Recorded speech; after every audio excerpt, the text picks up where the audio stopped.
Professor Wajackoyah is in the house.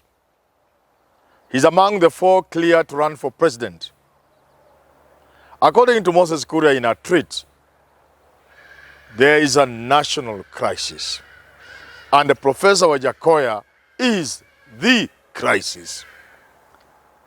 If we are to believe Moses Kuria, Wajackoyah is causing a national crisis because he's just about to force a runoff. My followers, subscribers, viewers, and friends have asked me to look at this Wajackoyah issue. They have also asked me to talk about the Infotrak opinion poll that now firmly places Raila Odinga in the lead. Let's start with Wajackoyah. It is true that anybody who lives in this country will have to agree that Wajackoyah has caused a sensation. Never before has a fringe candidate enlisted so much in the country. We have had interesting characters running for office. Most notable was Abdul Badida, but he got nowhere near where Wajackoyah is. Could it be the marijuana angle? Yes, the marijuana angle will excite many people, especially young people. As a parent, I'm a worried parent. Many young boys and girls in this country are into drugs. It is sad. At the coastal town of Mombasa, Malindi, and others, the level of drug intake among young people is worrying. Many young children in schools and colleges are into drugs. So when here comes a guy wanting to be president of the Republic of Kenya, in a country with such a huge number of drug takers, if you want to call them that, bangi smokers. On top of it, in a country where there is serious disillusionment, where we have armies upon armies of young men and women equipped with education but with no job, in a state of helplessness, Wajackoyah could be very exciting. What he says resonates with them. Somebody said, I can't remember who it was, that it is quite possible in a country for a demagogue to come and capitalize on the suffering and the pain and disillusionment in a country and get state power. We may be staring at this, although we are not yet there. On the Wajackoyah issue, one will also be tempted to worry, to ask, between Raila Odinga and William Ruto, who would Wajackoyah affect most? Because Wajackoyah is going for the youth vote. The youth vote is mainly William Ruto's. So the William Ruto camp should not stay pretty. They should know that if this Wajackoyah miracle happens, if it were to hit them equally, it will be in terms of forcing a runoff. But if it were to eat into the results of Raila or Ruto, Raila will be a little luckier because he has his organic followers, vis-a-vis most of these young people who support William Ruto. Secondly, let's now look at the Infotrak. It says Raila would garner 42% against William Ruto's 38%. Many people have asked me to talk about it. Many have disputed. Do I believe in opinion polls? I have my own reservations. My biggest reservations about opinion polls is the language. Opinion polls are conceived and presented in English. And I don't think most of us can really understand many of the questioning, the techniques of questioning on a questionnaire or in an opinion poll, especially rating questions. However, opinion polling is a science and we must respect it. It gives an indicator. Many times, opinion polls have got it wrong. The most classic demonstration is the Brexit and the one on Hillary Clinton vis-a-vis Trump. Home here, we have our own challenges, not just with opinion polls, but with the manipulations of elections.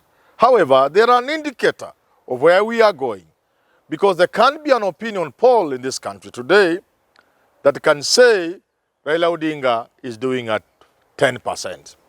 So they will give you more or less the same. So the question is Raila ahead of Ruto? And if yes, what is happening? The easiest way to look at this is to understand Raila's move in terms of progression. Tied with BBI, and by BBI, Raila was not able to declare that he was going to run.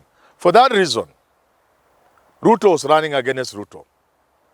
And his rating was very high. When Raila entered this race a couple of months ago, he began to garner incremental ratings. And it therefore can be explained in terms of a late entrant putting up a show, beginning to have a mark, competing favorably, moving the percentages up until where we are. It may even be worse for the William Ruto camp, because this opinion poll by Infotrak was taken before Kalonzo joined. I would want to imagine, therefore, if an opinion poll is conducted now, certainly Raila Odinga will be way above the 42%. That would mean also that William Ruto could drop a bit. Something else about this opinion poll. There are many undecided voters. Somebody has asked me again, what do I make of the undecided voters? And when they finally vote, because they will finally vote, where are they likely to go? I begin by looking at the time the opinion poll was taken, what could have caused such a huge number of people to be undecided? You will have to look at the Kalonzo factor, for example. Kalonzo factor meant there are people who are yet to decide on where to vote on the basis of where Kalonzo would be going. And now that Kalonzo has settled in Azimio, it will follow naturally that Azimio will gain more now that the people who are undecided are now decided on the basis that Kalonzo Musyoka has settled in Azimio. There are also people, especially around the mountain, who are firmly within the William Ruto camp. And then Mother Karua happens. When Mother Karua happens, people have a problem. Say, wait a moment. I am a Ruto person, but now this Mother Karua brings some confusion. So there were people who were caught at the time of the opinion poll, quite undecided, that they are Ruto people, especially women. But what does this mother card mean? What does the mother entry into the race mean?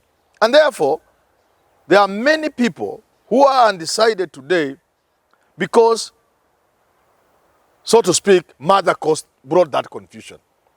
I think by the time other polls are now taken, the confusion will be over. And a good number of those people will have decided. And anybody who was stopped in their firm support for Ruto because mother had happened, I can see a good number of those people moving towards Azimio. So I am again certain that one, if another opinion poll were taken, is taken, because there are going to be taken a number of them today, one, there will be less undecided voters because of Kalonzo having decided and because of the mother issue having now settled. Two, a good chunk of those, certainly the way I've explained, will go to Azimio. And that means, therefore, that in the next opinion polls we are going to witness, it's going to be obvious that Raila Odinga will be in a much, much more comfortable lead. Opinion polls aside, again, because there are people who argue and say, throw away those opinion polls. Let's go to the ground. The ground is Ruto. I've always advised them, the ground is not what you think it is. Many people have been disappointed because people shout on the market centers. People dance on platforms with uniform, border riders, brr, brr, with reflector jackets having your name or your symbol or both. But when the voting is done, people are left in shock. I have argued before that even without following this opinion poll, you can follow the way elections have happened in this country from 2007. Look at Raila's showing in the olden counties. In 2017, for example, how many counties, how many regions, let's just go by regions, how many regions did Raila win? You would agree that he will carry Western, Nyanza, Nairobi, Coast, Eastern, there's maybe another one I've forgotten, but there are basically about 6 of them, leaving Rift Valley for William Samoei Ruto.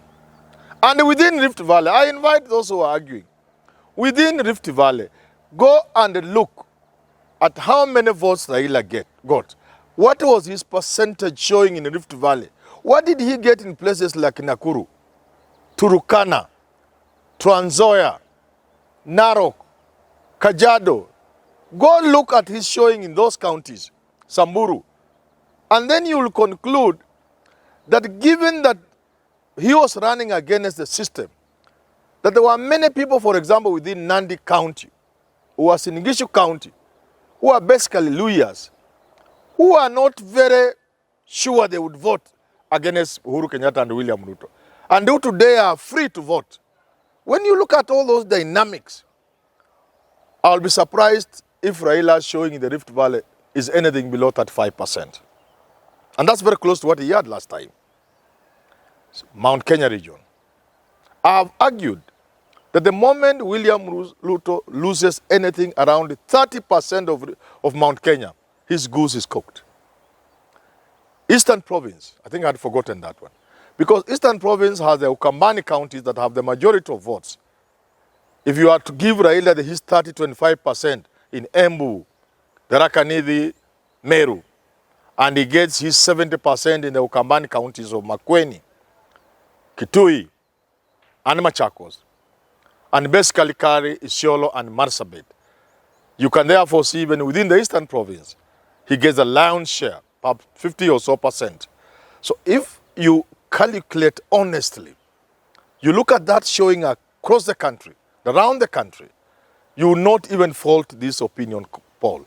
You will already conclude seriously that the man to beat in this election is Raila Odinga.